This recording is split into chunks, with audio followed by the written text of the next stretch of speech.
This is the Joe Mullins Show, showcasing the vibrant spirit of Florida and America's innovative creators. This is the place for captivating conversations, inspiring guests, and industry professionals celebrating the best place in the world to live, shop, work, and play. And now, your host, County Commissioner, entrepreneur, and freedom advocate, Joe Mullins. Hello, Florida. This is Joe Mullins of the Live, Work, Shop, Play Show, and welcome to the show. Welcome to this beautiful weekend. It has been a long week. It has been a very interesting week. We have seen a lot of great things happen in the country. We've seen a lot of always wonderful things happen in the state of Florida. Florida's been in the news many, many times this week and led the nation in many different areas. But one of the things that occurred this week that made the world news is we buried a legend, buried an amazing man. And, looking back at the career that Hulk Hogan had and the impact he had on the state of Florida, on Clearwater, and on the world, the country and the world, was just amazing. And to see so many great people come together for a funeral and to pay the respects to a legend, to America's hero. I mean, what a great guy. You look back in what he's done and how much the childhood that we had because of this man. And the adulthood, it's been unbelievable. And behind the scenes with every great guy like that is a strong team that works together, and visionaries and people that do it. We got to see Vince McMahon, who certainly comes up with a lot of the great ideas at the funeral. We got to see Triple H, who's now taken the wrestling into a whole new avenue. We got to see a lot of athletes, a lot of entertainers, a lot of fans, a lot of people, a lot of family people that just show up. But one very special person that came in who's near and dear to me is a man that was a mentor for me early on. He's been on the show before, and I want to welcome to Henry Holmes. Henry, welcome to the show. Thank you. Now, a lot of the listeners, tell you a little story. Henry's a sports and entertainment lawyer. He's been working in the industry for many years. And Henry, you brought in also a special guest with you. Do you want to introduce that special guest? This is my son, Benjamin Kainoa Holmes, and he's also he's the godson of Terry Bollea, Hulk Hogan, and George Foreman. And he knows a lot about the development, and he doesn't listen to his dad anymore, but he has his own point of view. Well, you'll get more influence with people like that, and I'm sure, Ben, you having your dad say it versus Hulk Hogan. I mean, first of all, you got a guy this monster in stature, although you're not little, but you get a guy like that says something, and you kind of go, well, I'm going to do what Hulk says. I want to be cool like him, and it's probably your dad telling him, hey, tell him this for me. And we do use that technique many times on our sons, but I would love to get into hearing kind of what it's like growing up around all that and seeing it, and I think you probably agree. If he was you were his godson, you'll always be that to him, whether he's here or not. That special time you had with him. So we love hearing about that. But Henry, the background to it, Henry and I met, many years ago at UCLA. Henry was teaching sports and entertainment, or sports as an entertainment, and it was part of the classes we were taking to become a sports agent. And I got to be in the class, and Henry didn't let me talk a lot. I sat quietly in the corner, took my notes, and listened. And I may have a different version than you. Listen. Joe asked so many questions at the end of the class. I'd say, does anybody have any questions other than Joe Mullins? But I needed to learn, and I wanted to learn. So if you don't ask questions, you don't know. But, we got to see a lot of amazing things. I remember you bringing in George Foreman, and I was just sitting in there in awe going, oh, my God, this big George that's on the TV, and the legend, the hero, the guy that, had a career. And I thought, oh, my God, that's that guy that eats all those hamburgers, too. Amazing watching that man eat hamburgers, the appetite he had. But hearing about the grill and hearing about the stories, and then you mentioned about working with a lot of great people, it just really led for an exciting beginning of an amazing career that I had, and I attribute to you fully. But let's talk a little bit about the career and working with some of these guys. And let's talk a little bit about, especially on the second part of it, let's talk about the funeral and coming in here and seeing someone. Well, I was with Terry Hulk Hogan from the beginning, and to see, I felt so empty during the weekend. And I know most of the wrestlers. I know Vince goes to see the casket. He has a meeting far beyond people really understanding. And everybody goes, God, you helped create his career. No, he helped create my career. And he single-handedly, going back, created merchandising for the world.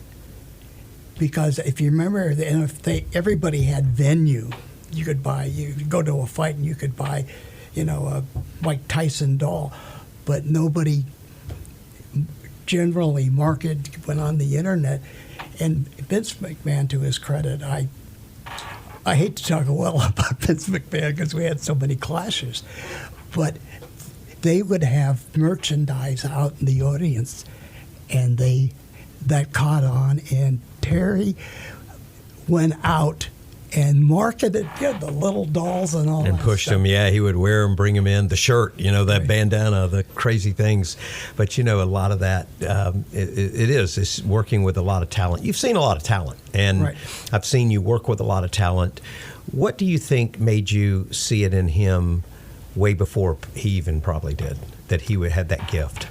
Well, he had a great instinct for being part of the community, really. And he would talk to the kids, and his whole and I could see people were just lighting up. I went to WrestleMania. I had never been to WrestleMania. I've been to Super Bowls, and I've had NFL athletes. And when he walked in and won the match, the place went crazy. And I could see that could translate, and it has. And, Henry, I see a lot of the old videos and the matches, and you see you sitting out right at the ringside, sitting with him, and it's always exciting to see it. I remember WCW, and after we had met, and they brought your name up countlessly, and I, oh my God, that's my Henry. Oh, I love it. It's great to experience that with him, but you also experience lows, and you warned me of that early on. You said you're going to see a roller coaster. How do you feel with some of the people that want to remember him by some of the lows that he impacted? I mean, nobody's perfect on this earth. We had one guy perfect, and look what we did to him. We crucified him. But what is your comment to people like that, or people that are hearing it that get confused? Well, it's hard to define greatness. And you have to understand that he's working in an industry. The key to wrestling was clear good versus bad.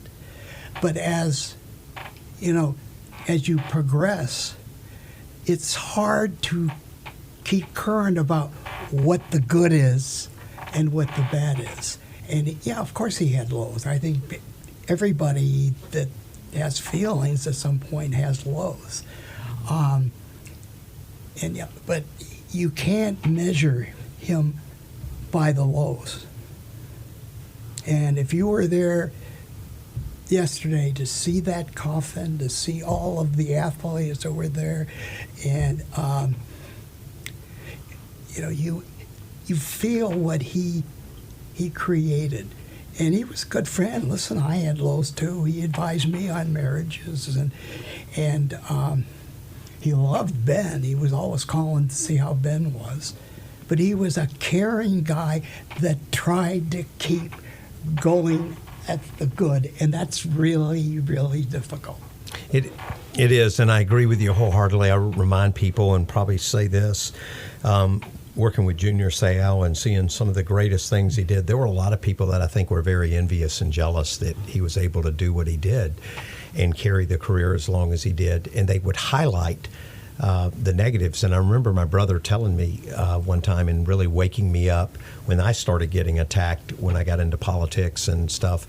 You hadn't done anything that we hadn't done. Don't feel bad. You just have a target on you. You got a target on your back, a beacon on you, because people are upset about you driving a Ferrari or being in an industry where it's glamorous or being around all these big names. And when you look at someone like Hulk Hogan, you had people that, in a way, they had to make him a bad person in their mind because it kept them from being, well, if I do everything good that he's doing, then, I'm going to be bad, and this is why, and he's bad. It's almost in a way where you have to look at something, and you're so ashamed that you didn't achieve that, aren't doing it, going out and trying to help people. You got to make that person look bad to make yourself feel better.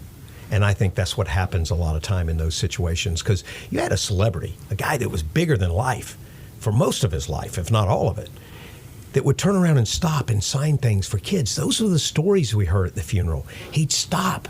He'd recognize a child. You saw him. Was this the man you knew? Or was it a man that walked around going, I'm bigger than life? And that was the man. And Ben, you can talk about, he came to Ben's birthday party, 6 or 7? Yeah, 6 or 7 years old. Now, Ben, that would be pretty cool at 7 years old to have Hulk Hogan show up at your birthday party. So Hulk goes in, and it was Hogan Knows Best. They had all the cameras, and Hulk turned and said, look, no cameras. This event is for Ben. It's Ben's birthday, and it's not about me. Of course, little Ben said, oh, I'd like the cameras. But yeah. So he was that kind of a guy. And one time there was a guy who, a young boy who had missed an event. What is it? It's where you get your wish. Make-A-Wish. Make-A-Wish Foundation, yeah. And they told him the wrong date, and he missed it. So I called Terry, and I said, could you give this guy a call? And I get a call, and he flew out to the Midwest, and he's in the house. Oh my God, you're kidding! The boy. He flew out. Those are the stories that you think about. We all go through challenges. We all go through things, and I think at the funeral, it just been when you saw it and growing up and having a man like that around you. How'd you feel yesterday at the funeral? I mean, it was sad for sure, but I remember the happy times with them. I take honor in being able to take advice from them and learn from them, and being able to reach out to them and talk to them just about everyday stuff. And same with George. And it was definitely something, like being able to talk to the most recognizable guy in the world. So yeah, it's bigger than statue. I know when I got there yesterday, I couldn't believe. I just couldn't believe it really was happening. I think it really hit me that it didn't hit me that he was gone until we saw that, and it's about everybody that was there. You see some people. I mean, Dennis Rodman was there. Dennis Rodman, Wild Man Rodman goes to Korea with no fear. Yet you see him break down and cry and upset that he lost someone like Hulk Hogan. And I'm thinking, man. And then Kid Rock being there. We saw the people coming in, and I think the most shocking person I saw come in was Vince McMahon. Yeah. They had a lot of ups and downs, but Vince admitted wrestling wouldn't be what it is without Hulk Hogan. I remember being, Ben, it's crazy. I was 14 years old, and I was getting ready to go to school, and it was 5 o'clock in the morning, and I cut on the TV. I don't know what made me cut on the TV, but it was wrestling. And it wasn't the WCW that we saw, or Georgia Championship Wrestling that we grew up with Tommy Wildfire Rich and Ric Flair going at it. It was a WWE at the time, or WWF. Mm-hmm. And I went, what is all this about? And all of a sudden I saw this monster come out. And he came out holding a flag and waving it in the air. And I'm a little boy sitting there going, oh my God, America, America, who's this guy? Mm-hmm. And he's got this massive mustache, bigger than life, 24-inch biceps.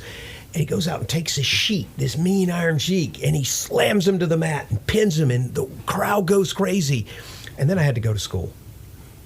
And I'm like, oh my God, I'm walking around school going, oh yeah, brother, just going around carrying myself, trying to flex my little arms. I was tiny. I was a little guy, flexing my arms, walking around going, yeah, I can fight anybody.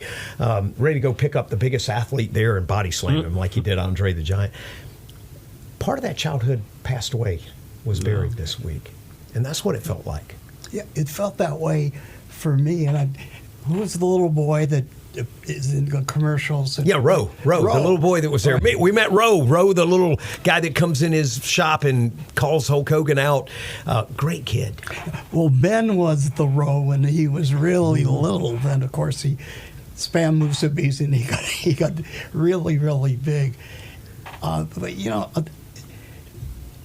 understanding athletes, especially during that era, you have to understand that it wasn't as developed. You didn't have social media, so there was always these efforts, to grow with the reputation, but there was always people who were looking, to tear you down. And I just remember one thing. I almost cried.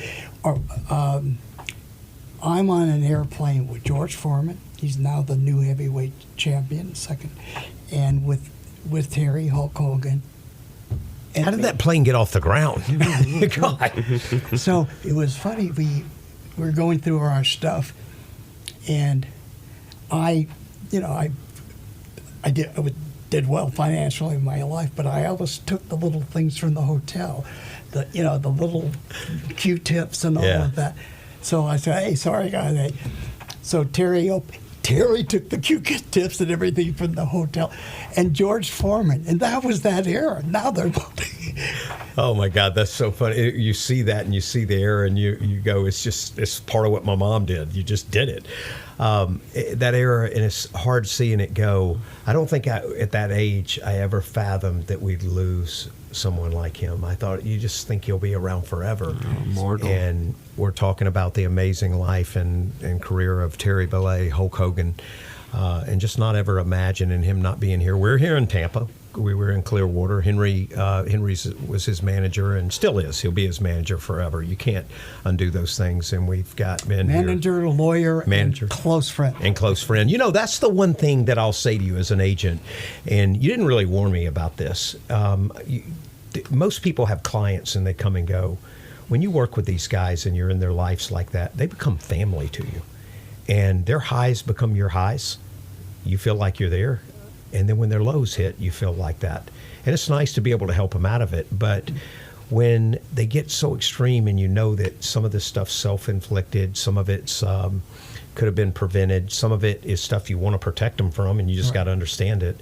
How did those moments, what are some of the moments that really hit you hard with some of your bigger clients like George Foreman or Terry Bollea, Hulk Hogan?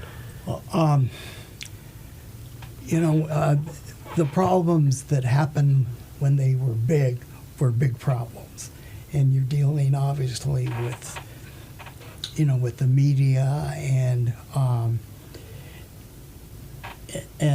you feel for them because you understand what they're trying to do and what they're doing, and look at George. George became a minister, but George had issues with people and everything from pirating commercials and all that. So you got to be really clever and really spend a lot of time, with your clients. I mean, the whole hamburger thing with George Foreman came from he and I. Of course, then the grill happened, and but we always talked about the personal stuff. And everybody said, well, they're human. Well, humans have issues. Yeah. I have a cousin who's been divorced 3 times. Is she a bad person? I don't know, but she's been divorced 3 times. But yet when a celebrity gets divorced 3 times, it becomes the media, they're bad. Of course, you got a very emotional spouse, male or female, that want to say things that they probably are going to regret. But, it's crazy. And I see some of the news that's going on now. You knew Hulk Hogan. It doesn't seem like it goes in. They're talking about how he was very selfish to his family. I've heard crazy things. But then all of a sudden we talk about a guy flying across country for a Make-A-Wish or spending that extra time with Ben that's doing that. And I didn't see that. I see no different problems that he has. Now, I got a son. my son, I got two sons. My son, one son, 10-year-old, he's perfect. He doesn't do anything wrong. He will, is coming. But my 15-year-old, who was 10 years old at one time and perfect, started to hurt my feelings a little bit. Didn't spend Father's Day with me. I told him, I said, man, you don't know what you got here. My dad died when I was 2. I would have loved to have spent a Father's Day with my dad, and I wouldn't have ever missed one. But that stuff doesn't get highlighted because we're more lower level, not lower level, under the radar of the media. But if Hulk Hogan's son did it, or if Hulk Hogan's daughter did it, it becomes world news. And of course, there are people going, well, he's just so into himself and so into that. What is your thoughts on advising and talking about that? And what would you tell the world about Hulk Hogan as the man? I would say that everybody talks about trust fund kids. They talk about how you raise your kids.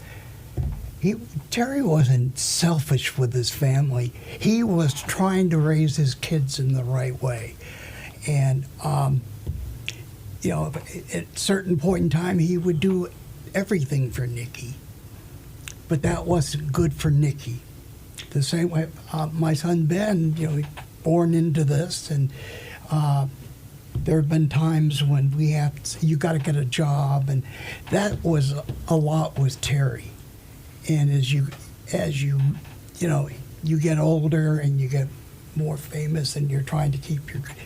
So was he selfish with his family? Yeah, probably at the right time.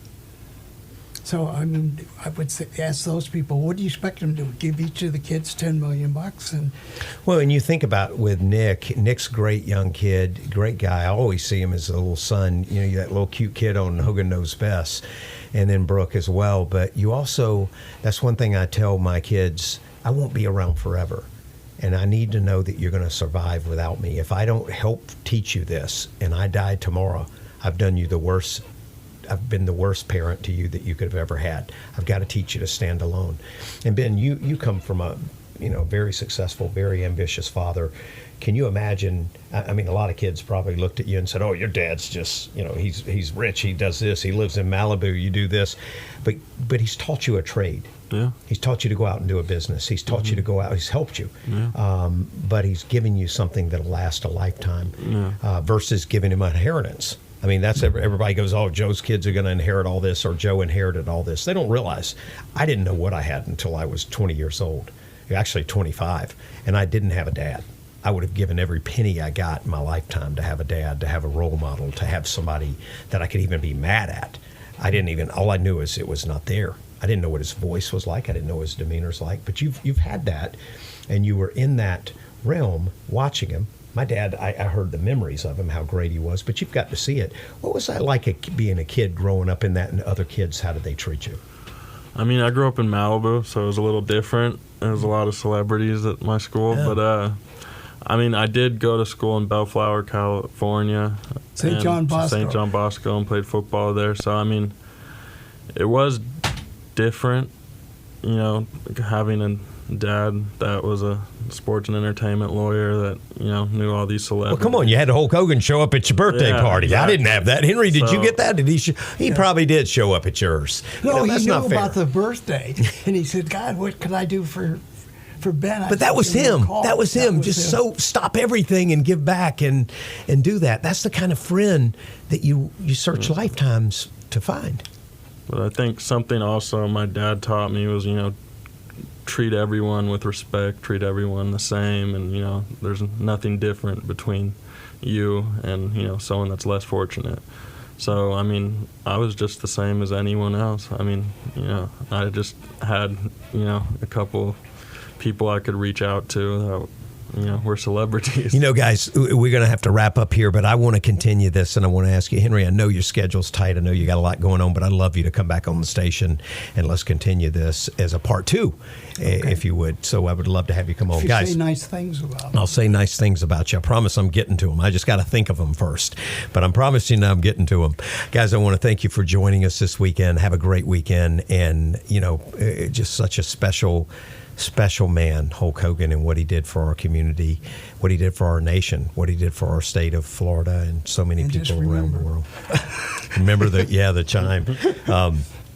in the pose. But we'll be back next week to continue this conversation and look forward to having you. Have a great weekend, and remember, live, work, shop, play in Florida, and take your vitamins. You've been listening to The Joe Mullins Show. Find out more and engage with Joe by visiting the website, themullinscompanies.com. That's themullinscompanies.com.